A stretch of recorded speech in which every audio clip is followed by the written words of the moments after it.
Hi,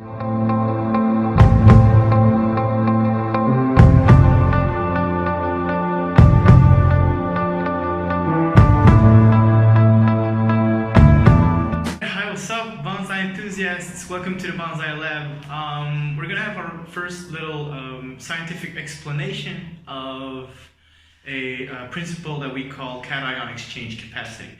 Now, cation exchange capacity is just basically, in layman's terms, is just how a soil reacts with chemicals, especially positive ions, right?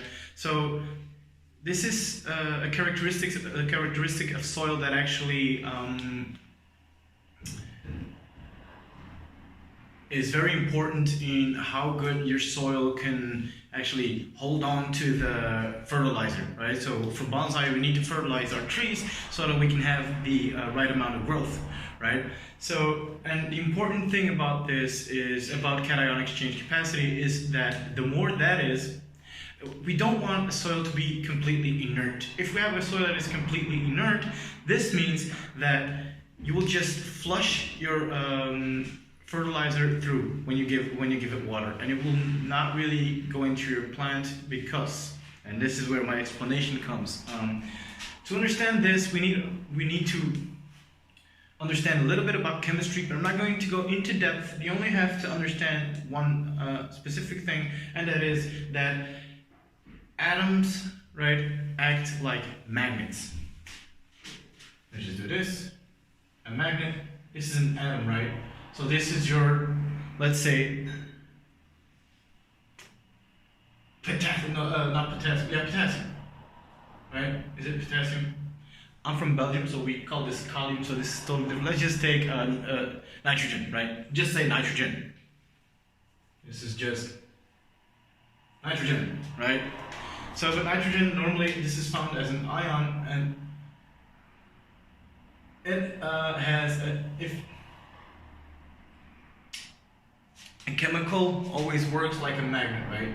So let's just say that this little magnet is nitrogen. So magnet has a plus and a minus side, right? And plus reacts to minus.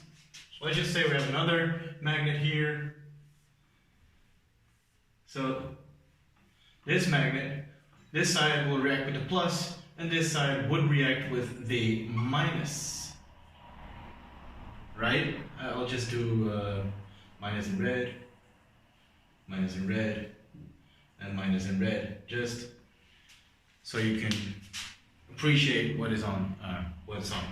Right, so that's actually how an atom or an ion works. An ion has a positive or a negative charge, right? Depending on what kind of ion it is. So it's just put it down.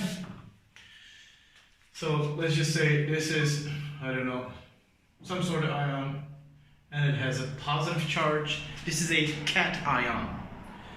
If another ion has a negative charge, so this is a cation, this is a anion, right?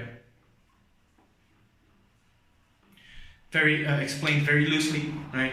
I'm not going to go into depth because then I'll have to explain orbitals and whatnot. This is not of importance. The only thing you have to know is that there is a cation, so this has a positive charge, right? So, if we have our soil, let's say our soil is green. I'm sorry, I'm limited by my colors that I have. But let's just say that our soil is green. This is a soil particle. This is a soil particle. It has holes in them, etc., and whatnot. The way that a soil is charged, for instance, let's just say that the soil is negatively charged, right? So negatively charged, all minuses, minus. Now, if we have our cations that are positive, right? What are they going to do? They're going to act like little magnets, and they're going to, let's just say this is a cation. Oh yeah. Very beautiful. This is a cation. It's going to interact with this just like a magnet does. So, cation exchange capacity is actually how these interactions work together. So, for instance, a low cation exchange capacity could mean that they just hold on. because it's an exchange capacity. Exchange, right? So this means that your soil has to be able to hold on to a positive, to a cation, or to your fertilizer, right? Has to hold on to it, but it also has to release it.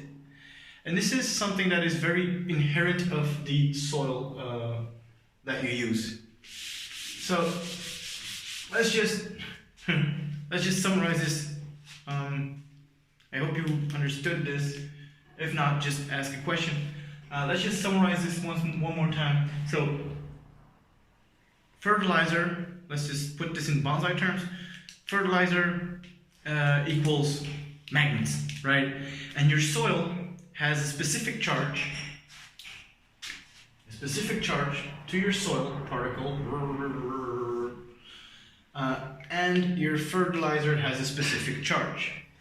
Cation exchange capacity just means how well your soil can interact with the fertilizer, as in taking it, keeping it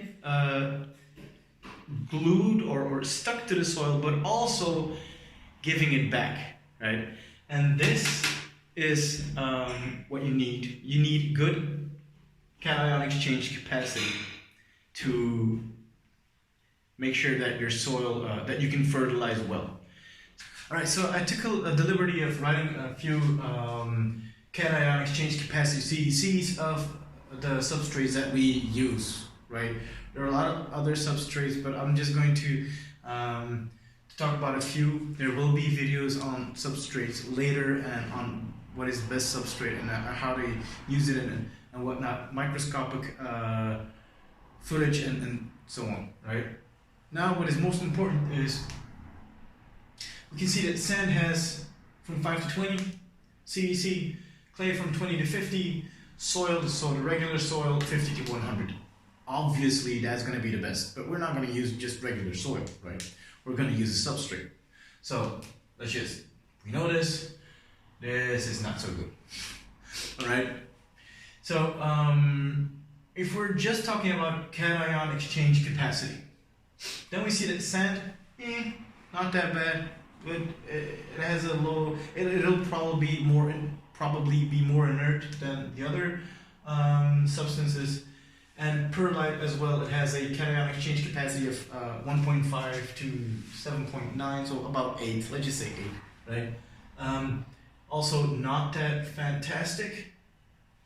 But what we do have is, if we look at akadama, right? Akadama is the same as clay, or about the same as clay. But that is because akadama is a clay. It just has different microscopic structure or nanostructure. But we'll get into depth on that later, or in another video. So, but if we just look at CEC, right, then akadama and lava rock are almost, well, or in the same range. So it would be a good hypothesis if we could say that we could exchange or replace akadama with lava, although this is not really done readily, right? But for cation exchange capacity, this is an option, okay? There are a lot of other substances like pumice and whatnot, but pumice doesn't have such a great cation exchange capacity. I'm just gonna use lava because that one is the one I use, okay? If you have comments about other soil species or substrates that have a good cation exchange capacity, please mail them to me or send them or put it in the comment, and I'll remake this video. All right. So if I see that there is data, this is all ongoing, right? So this is the gathering of the information. Of course, scientists can miss information from time to time. So if you got stuff, just let me know and we'll make this video. But we're going to do experiments on soil and how soil reacts and whatnot. But this is just a general, what is cation exchange capacity, right? So lava would be a pretty good substitute, okay? All right. So this was the first one in a series about the scientific terms, right? About scientific terms that we're going to use, and also about what it means. And I'm also going to do a series on soils into depth, so stay tuned for that. Again, subscribe, like, do whatever, as long as you had fun and as long as you learned something. If it was too difficult, I tried to like really make it simple science, right? If it was too difficult, I'm still starting doing this, so please just say something. If it was too easy, if you want me to go more into depth, say something. Yeah, I hope you enjoyed it. Put your science up.